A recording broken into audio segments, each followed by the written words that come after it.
Hey guys, it's Marksman from Marksman's Music Academy, and in today's video we're going to discuss mastering. It is a hot topic which everyone thinks is very difficult to understand, super esoteric, and difficult. But actually, mastering is a very, very simple process. The difficulty comes in the fact that you need to be objective, which is pretty difficult if you're trying to master your own music, because by this point, your objectivity is probably long gone, because you've listened to the song over and over again during the production phase. So before we get into that, please do remember to like and subscribe. It really helps me out. But first, we need to learn about what mastering is, what mastering does, before we can even start tackling this, okay? I think first it's best to think of an analogy. So I was taught mastering by a Grammy Award nominated engineer called Blake LaGrange. Feel free to look him up. He runs mastering.com. He knows his stuff. He explained mastering to me in a really interesting way. Imagine your song is a car. This car is a Vauxhall Corsa from 2004. It's quite beat up, it's quite old, it's done a lot of miles, okay? So what mastering will do is turn your 2004 Vauxhall Corsa into the 2023 brand new model of the Vauxhall Corsa. It will make it the best possible version of the car that it can be. But what mastering can not do and can never do is turn your old Vauxhall Corsa into a Ferrari or a Lamborghini, because it's a Vauxhall Corsa. That is not possible. Mastering can only turn a Lamborghini into a Lamborghini, a Ferrari into a Ferrari, or a Vauxhall into a Vauxhall. Does that make sense? So it's not going to turn your bad song into a good song by any means, but it will make your bad song sound as good as it possibly can do, or it'll make your great song sound as good as it possibly can do. Mastering is the final step, so it is dependent on everything that has come before it in the process. So if your idea is good, then the production can be good, then the mix down can be good, then the master can be good. But if any of the previous steps are bad, then the master is only going to make it as good as it can be. So it's much more important, if we break down the production process into these steps here, I'll put them on the screen. The most important steps are the first steps, so the idea, the songwriting phase, and the production. Because if you think about it, there are songs from, say, the 60s, like the Beatles, the Rolling Stones, which are produced really badly and mixed really badly because they didn't have the technology at the time compared to modern technology.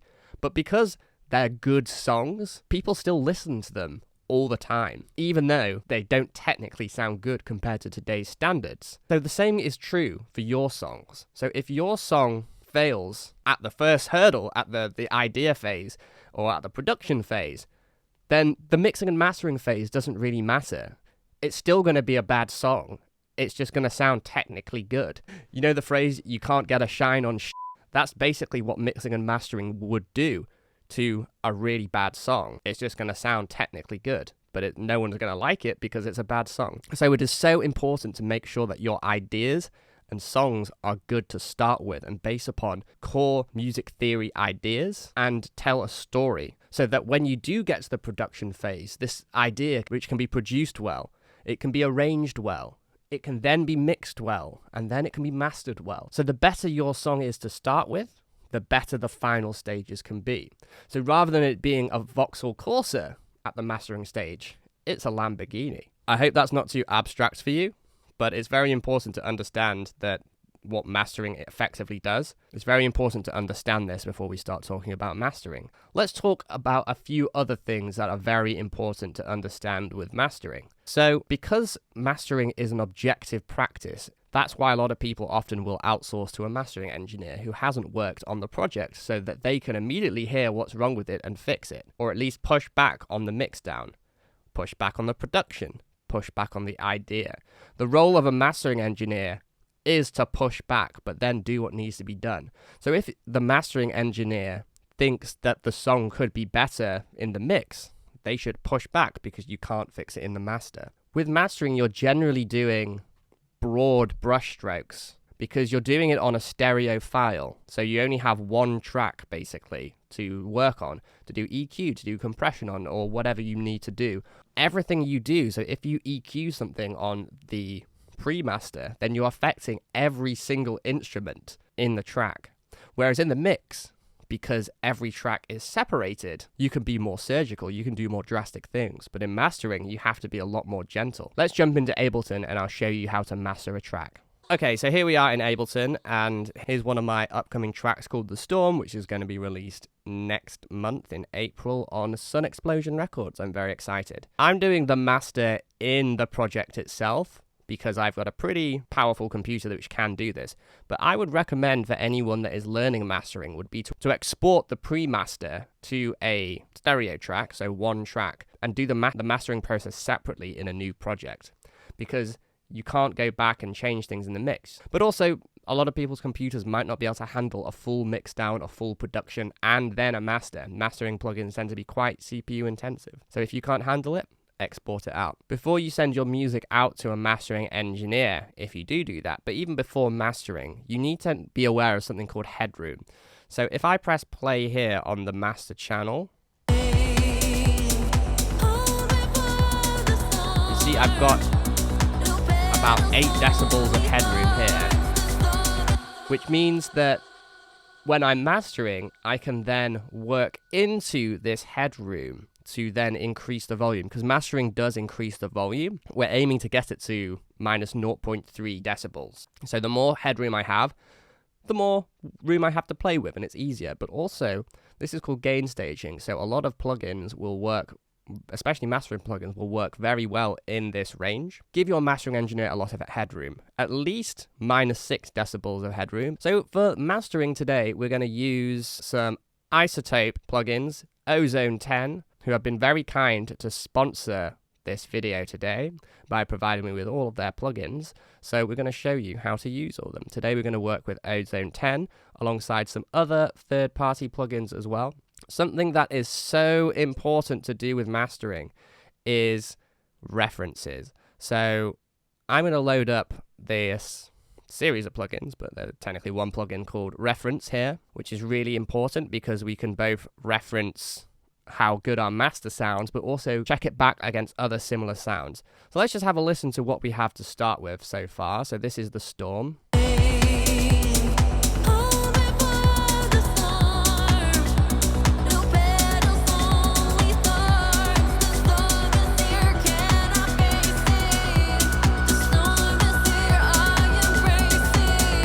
So because of that, I want to find my references, which are quite similar. So do that. Let's click add reference tracks. And then I've got some high quality downloads from Beatport, which I use as references, which are some very, very well produced songs, which I can go and check my mix and masters against.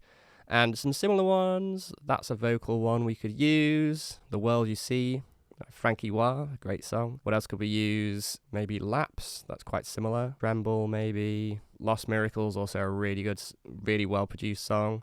Get Me, Township Rebellion remix, also very, very good song. Fade It All Out. So I'm going to load these in. This interface here, I'm going to click level match so that I'm listening at the same volume. And I'm going to find a little section up here on the waveform to loop, which is what I want to reference my mix/master against. So here I have my references set up. I'm not going to play them because otherwise we'll get copyrighted, but we're going to go check all of these songs through. The first step in mastering is EQing. So mastering comprises of basically 3 steps.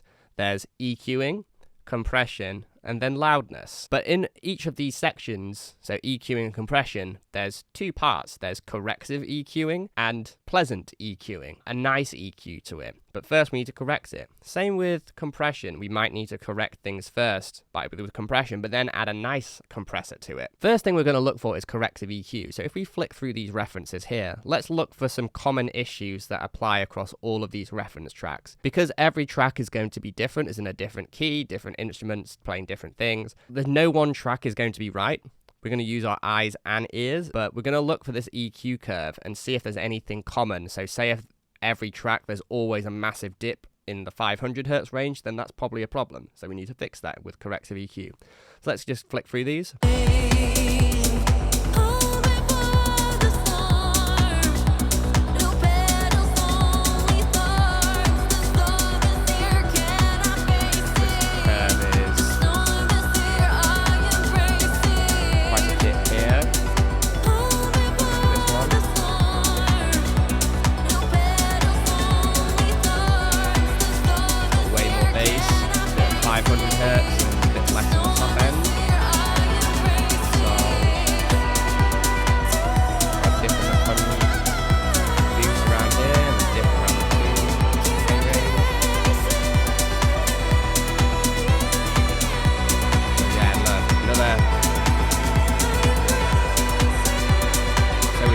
common thing here with 200 to 500. We need a boost there and probably a cut to the higher end.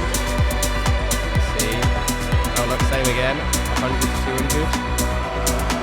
Big dip in this 1 to 2.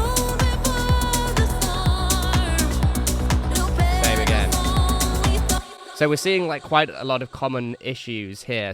Our reference had way more 200 to 500 hertz, but also quite substantially fewer frequencies in the 1 to 2K range. So let's just do that on an EQ. So on this, let's open up Ozone. We can do that right here. So this equalizer 1 EQ, I'm going to change it to digital mode. What I do on this EQ here is going to be basically what happens. It's not going to add any color to the sound, which is what we want for corrective EQ. So let's just go back to this. Let's press play again. So we need a boost in the 200 to 500 range.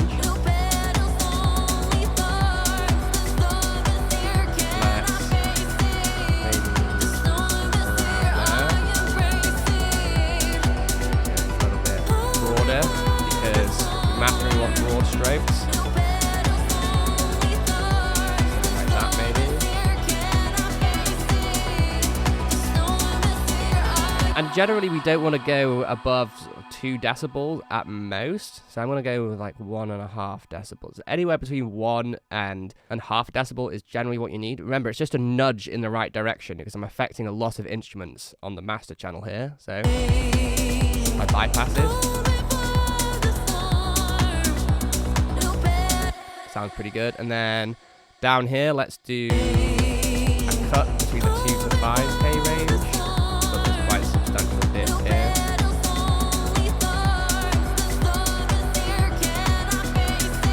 Or maybe the 1 to 2K range. So let's do a small dip here of about half a dB.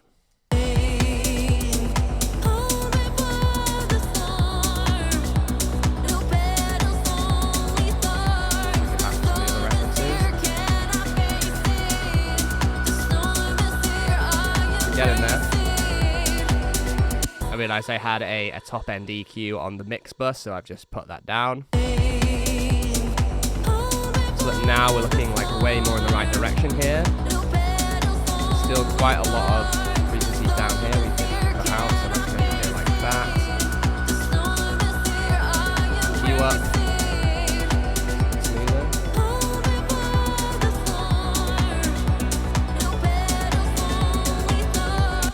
So now let's A/B this. So this is going to change the volume a little bit. So that's why we'll use the reference. So I'm going to click this reference send. So this is basically going to check it back against our original. So this is our mastered version and our reference, which is before. So where the ref send is. So let's have a listen now and see if this sounds better.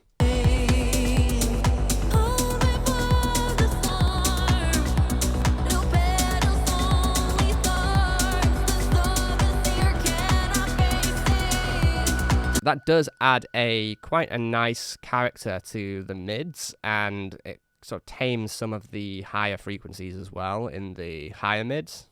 It's pretty subtle, but to me that really does clean up that clarity. So now we've done corrective EQ, it's time to think about nice EQ, so pleasing EQ. So let's think about good quality headphones and speakers.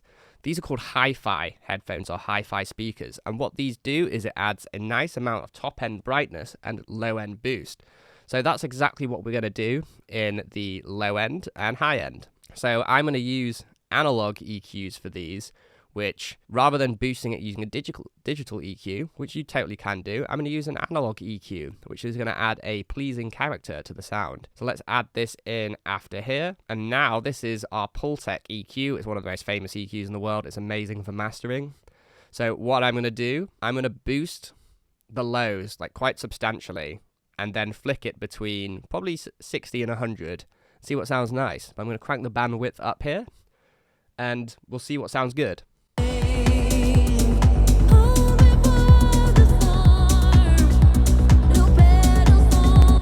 I think I prefer the 100, so that sounds good. So I'm going to dial this back to maybe like 2.5 decibels, something like that. Now let's do the same with the top end. So let's flick between anywhere from 8 to 16K, and whichever sounds the best, I'm going to choose and then dial it back. So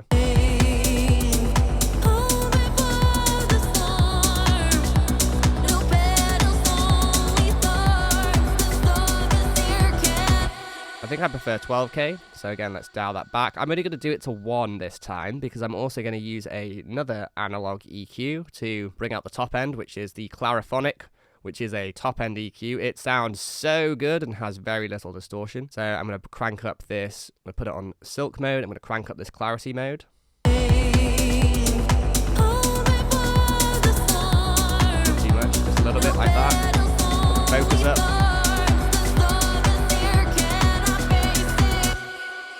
Okay, so now let's listen to our EQ difference, volume matched, of course. So let's do before and after. So this is before, this is with no EQ. Now this is with EQ.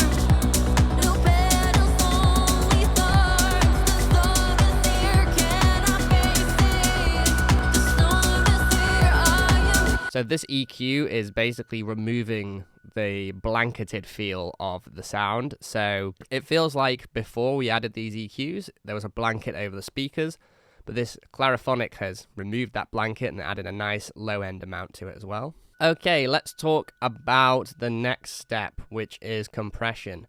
So for this, I am going to bring up another Izotope plugin. I'm going to bring up Izotope Insight, which is a really cool metering plugin. So generally this song is produced pretty well, if I do say so myself. So we don't really need to worry about random spikes in volume because it's already compressed quite a lot in the mix. You might want to look at that. So for this next section, I'm going to use... What am I going to use? I'm going to use Ozone's Vintage Compressor. What I'm going to do is I'm going to put the threshold all the way up. And because this is a dance track, I want to be played in the club. I want the transients to be a little bit more emphasized. So I'm going to use punch compression rather than glue compression. With compression, there's basically two ways you can go. You can either improve the punch or make it more smooth. I want to improve the punch. So in order to do that, I'm going to increase the attack by a little bit, maybe to 30 milliseconds or something like that, just to allow all of the initial transients through. Then the release will do that to taste. And for mastering, generally you don't want to go much higher than 2 or 3 for the ratio. If you're doing punch, you might want to have a high ratio. If you're trying to glue stuff together, have a lower ratio. Let's just take a listen. So I'm going to put it on... keep it on balanced mode here. I think that's probably the best of both worlds. And I'm just going to decrease this threshold until I'm guessing about maybe 2, possibly 3 decibels of gain reduction. Really not that much in mastering. So let's crank down this threshold until we get about 2 or 3 decibels of gain reduction.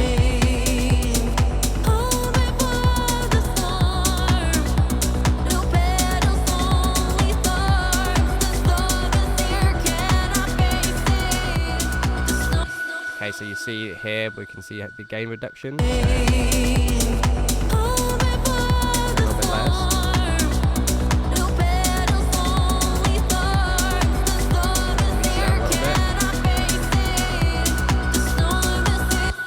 Generally, you want your compressor to be dancing with the time, so you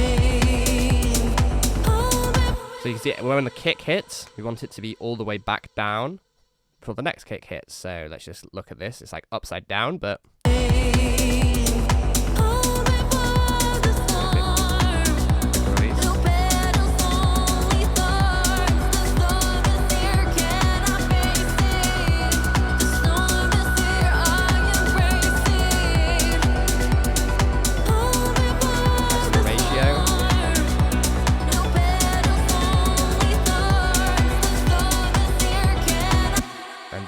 because we're taking about 2 decibels off, let's add 2 decibels in the makeup.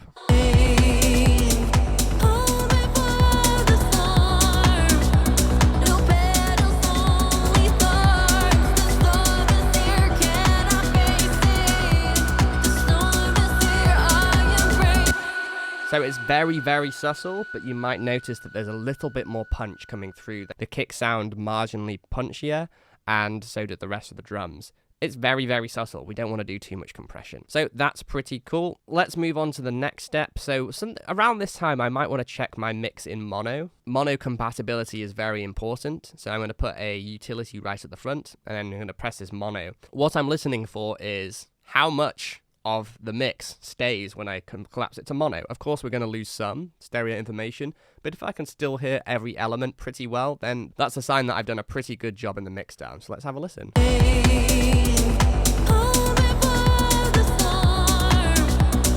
So to me, not really much gets lost there, so I've done a pretty good job. Around this point as well, I might want to add a couple of extra things just to spice things up. So I generally like adding tape.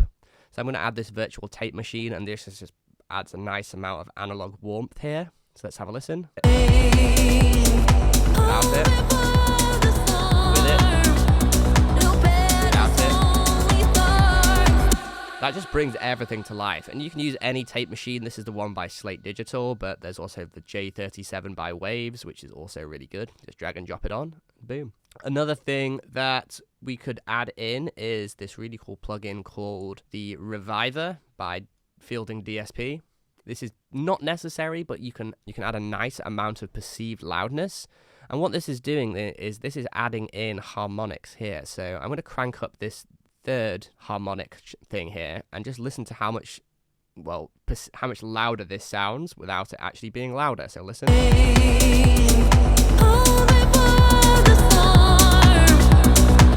So that got substantially louder, but look, it's only gone up by 1 decibel.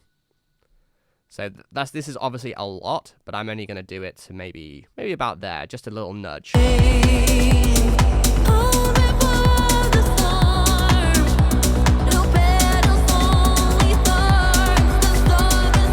So these are actually almost at the same level, so let's A-B this.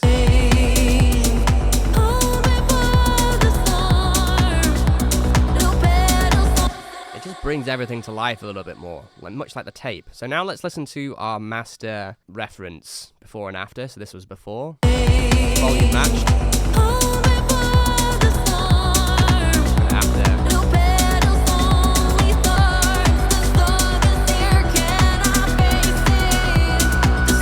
So to me, that sounds pretty good. And now we're basically there. We're at the final stage, which is limiting. So for that, I'm going to use Ozone's Maximiser. The Maximiser in Ozone is a true peak limiter. So I'm going to put it on true peak. And what is true peak? So some limiters aren't true peak limiters, which means that there's a sample rate of, it's usually 44.1 kilohertz. And our hearing goes up to 20 kilohertz.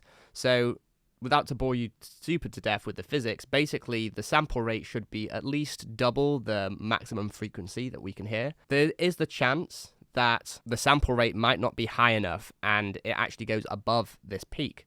Say that it goes above, but it's outside of the sample range. Say on the off chance that during one of these samples, between the 2 sample points, the waveform actually goes much higher than what we think it does. True peak limiter will prevent this from happening, basically in short. So I'm going to use true peak limitering by putting that on. Some other true peak limiters are the FabFilter Pro L, but you can use any limiter you want. You can just use a stock limiter. I'm going to set the ceiling to minus 0.3. And the reason for this is that when you convert to MP3 files in the conversion process, this usually adds in about minus 0.3 decibels of gain. So when you convert to MP3, this won't distort, it'll be at 0. So what we're going to need here as well is this Insight plugin from Izotope here, which is really good. And what I'm looking for here is LUFS meter. So for a general purpose master, I would say aim for -9, but for a club track, aim for -8 or even -7 for house and techno. But there is a balance between how much you squash something with a limiter. You might want some dynamic range. I used to go -7, but now I go -8 because I prefer a little bit of dynamics in my song. But certain songs, like dubstep songs and drum and bass, they're mastered to -2 LUFS, which is absolutely insanely loud. But there's no dynamic range at all. So it depends what you want, but I would say for house and techno, never go above -7. -8 is probably a good sweet spot. So let's aim for that. So I'm going to look for both the short-term LUFS and the integrated LUFS. So the short-term is like how quickly it happens, and integrated is sort of the overall volume. So what I'm going to do is I'm going to take this threshold and bring it down until this reaches about -8. And if it doesn't really go much above -8, on the short term and stays around -8 on the integrated. So let's have a go.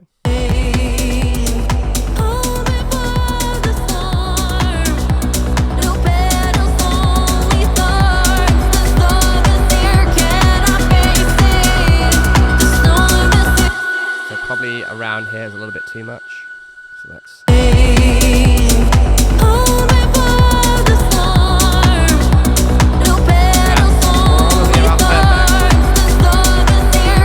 There we go.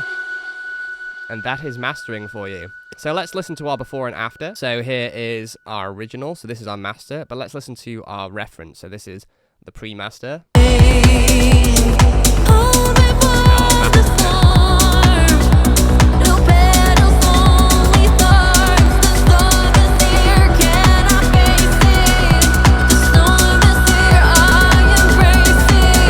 So these are volume matched, of course. Without the volume matching, the pre-master is going to be considerably quieter. We need to listen at a volume matched level so that our ears can make the best judgment. Because if we don't listen volume matched, anything that's louder will sound better. But if we listen volume matched, we can make an accurate call. The mastered version sounds a lot more polished. It's got a lot more punch. It's just a lot tighter. Whereas the pre-mastered version feels a bit dull and it's got that blanketed feel. So yeah, that's mastering for you. It's not that complicated. You're doing corrective EQ, you're doing pleasant EQ, then corrective compression if necessary, then compression to make it nicer. And then you're adding a few nice things. So optionally, you can add some tape, some harmonic distortion, some very subtle harmonic distortion. And then you're bringing it up to competitive loudness. And that is it. And then all you need to do is export. So export it in WAV format or AIFF or FLAC, whatever you want to do. Make sure it's 24 bits and add some dither. I would use triangular if I were you, but you can choose whatever you want. I would recommend triangular. And what dither basically is it's sort of preventing the noise floor from causing noise distortion. Because we're limiting something, we're basically bringing up that noise floor. There you have it. There's a whistle-stop tour on mastering. Mastering isn't really that complicated. It's just quite hard to be objective. But if you use references, you can at least hear where your track is falling behind, hopefully. In order to be able to hear the difference that mastering makes, you need to have trained ears, or at least be training your ears. So in the description, I'm going to link to a website called Sound Gym. It's absolutely free. There's a free and a paid version where you can train your ears using a bunch of games each and every day. I do it every single day. At first, it's going to be quite infuriating because you'll be bad at it. But keep trying and keep training, and you'll be surprised how far you can come. There's all sorts of games you can play, but it's so important to be able to actually hear and know what you're hearing in music production, mixing, but especially mastering. If you're wanting to master your own music, you need to be able to hear what you're doing properly. So this will help you. Sign up to the website and get a free account, or even a paid account if you want. It is so worthwhile. So that just about does it for mastering. Of course, this was a quick whistle-stop tour. Every track is different. Don't just copy what I did on your track, because your track is going to be different to that track. You're going to be producing different styles. You need to do what's right for that track. So use references which are similar to the track that you're producing, but also train your ears as well. So you can just hear what the problems are immediately and do it yourself. And a way to get really good at mastering is to master other people's music, because you don't have any attachment to that song. You just can hear immediately what's good and what's not. And this is how you get really, really good at mixing and mastering, working on other people's stuff. It can really take you to that next level. So if you've got any friends out there who are also producers, just ask them to send you stems for their tracks or their pre-master so you can practice mastering and mixing. Of course, you don't have to release it. You can just practice and see how it goes. And this way, you're just going to become much better by working on other people's music, because if you can see problems in someone else's music, then it's way easier to see them in your music, or even prevent them from even happening in the first place. Because there are a lot of common problems out there in music. You'll start seeing the patterns, and then you'll be able to prevent it from happening in your own music. What really took me to the next level was working on other people's music. So I would highly recommend doing this. And there's a website I'm going to link in the description where you can download stems from all sorts of tracks, like of all different types of genres. I'd recommend working on a lot of different genres. Open up your skill set. Don't just work on techno. Don't just work on house or whatever. Try some random music as well, like some pop, some folk, some singer-songwriter music, and you'll really, really get good at engineering, and you'll be able to apply these principles to any style. Mastering you can do with any genre. A good mastering engineer can master any music genre, as can a good mixing engineer. Don't limit yourself and learn from other styles. If you want to learn more about mixing and mastering and production and want to take your music to the next level, then I run a music production program where we create music from scratch that's release ready to be able to pitch to labels. I also teach you how to meet these labels and get them to actually respond to you, plus build a fan base and actually start taking your music career to the next level. So if that sounds good to you, drop a comment saying music production below and I'll send you more details. I also run a free private Facebook community where I do weekly live track feedback calls. You might have seen them on the YouTube channel pop up, but the only way to submit your music to me is through that Facebook group. So join there. I'll listen to your song live on the call and give you feedback on how to make it better. If you've got any suggestions for videos you want me to do, drop them in the comments and I'll make a tutorial for you. Always happy to help and love content ideas. And until next time, I'll see you soon.